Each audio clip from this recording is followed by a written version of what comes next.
game without Seth, kind of a little bit of a different rotation and flow. How did you think you guys adapted for the first time, getting the first looks without him? Yeah, I thought the rhythm. I felt like we struggled at the beginning of the game, but I don't think it was just not having Seth in the lineup. I think that contributed it, but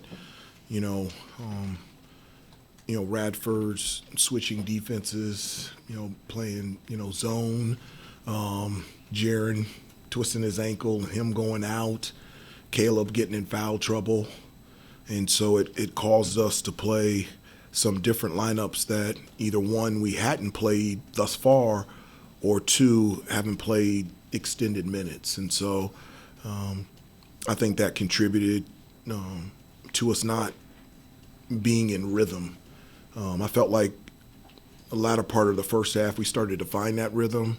I felt like we continued that pretty much the second half, but there were spots that, again, we still struggled in regards to defending without fouling, taking care of the basketball, boxing out, stepping up and knocking down free throws. How challenging was it, I guess, to get the news about Seth, considering obviously, yes, he's a starter, but he had been with the program for a while. Just how challenging was it to, I guess, get the news about him that he'd be out for an extended period of time? I don't know the challenging part. I mean, from the standpoint, it's just unfortunate and sad. And so I've been with Seth 4 years, and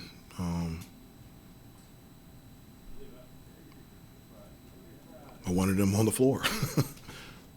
Hubert, do you have an update on Seth? I know It's the same update. Yep. Hubert, how would you describe Jiren's aggressiveness tonight? It felt like the most we've seen in his time, especially getting to the free throw line. Thank you for asking that and noticing that. He was, and it's coming off of, I didn't know if he was coming back, but I thought he was the most aggressive he was thus far.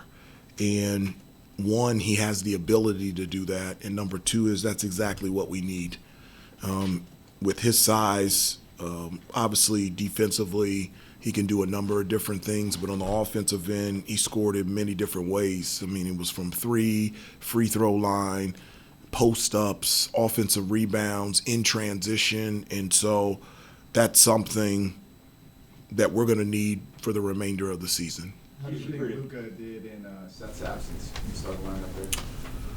Well, I mean, obviously, Luca, has the ability to be able to score in many different ways. He's a, 4-level scorer, whether it's from three, mid-range, to the basket, and also can get fouled and get to the free throw line. And it's been an adjustment for him as well.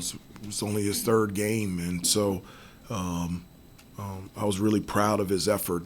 One of the many things that I like about Luca is he in terms of wanting to play with energy, effort, enthusiasm, that's something that he does every day, whether it's a game or a practice. He missed his first 6 shots, and he told us that once a couple went through, he started to relax some.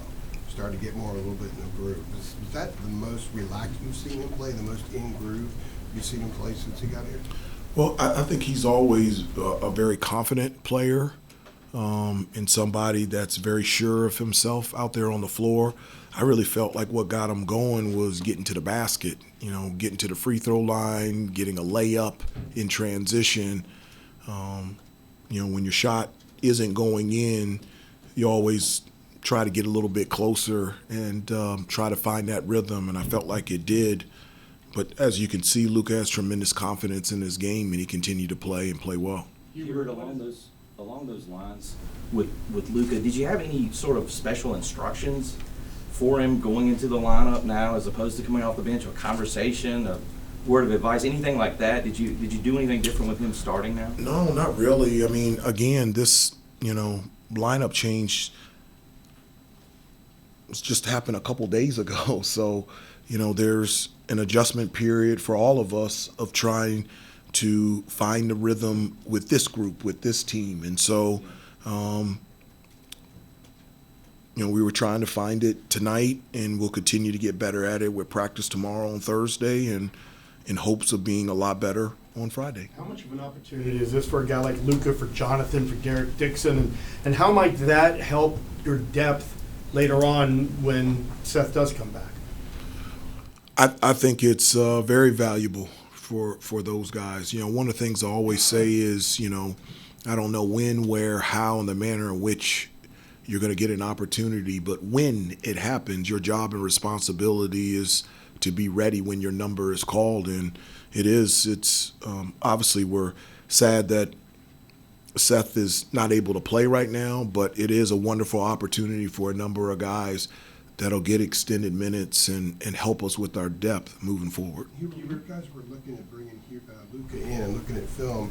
Is he a better passer now that you have him than you saw in film? Is that maybe a part of his game that has exceeded what you thought you were getting in him? No, I knew he can pass. I mean, from an offensive standpoint that I really liked was, his ability to pass and be able to create shots for his teammates. I've said all the time that, I want multiple playmakers out there on the floor.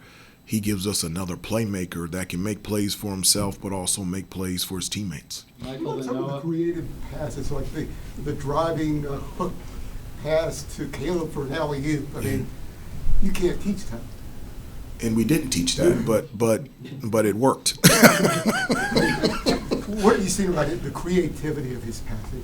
Well, his one of the things that I tell the guys all the time is I want you to play with your personality, and that's what Luca does. And again, he is a gifted passer, and he sees his teammates when he drives to the basket or makes his moves, and that's something that's important to him. And so whether it's a different way than others, it doesn't matter. It gets to one of our teammates in the right way where they can catch the ball and they can finish. Michael, then no.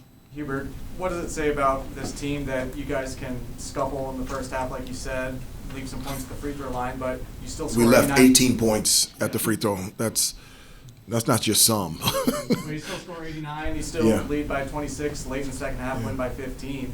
What does it say about you guys that you can do all those things and yet still win comfortably? No, I was really proud of the team. I was. This is a new team. We have 11 new guys, and I talked to them at great length in regards to reacting and responding coming off of Friday. In that,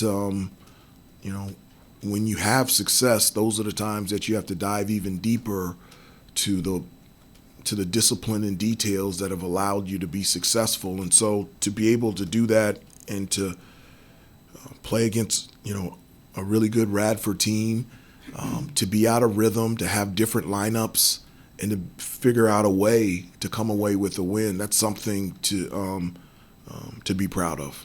No. Hubert, what are your expectations for Seth moving forward from a leadership perspective?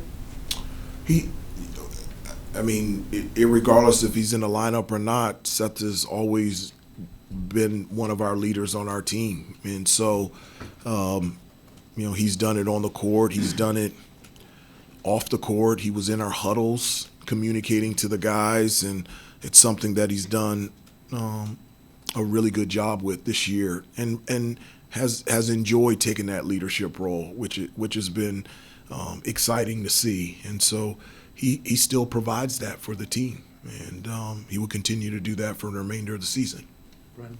Yeah, Hubert, to follow up on that, I mean, not just the leadership perspective, but how are Seth's spirits? How did you sort of try to help him, realize this is not fatalistic, that he will be back this season? And, I guess, how have you seen the immediate response from him knowing him for 4 years?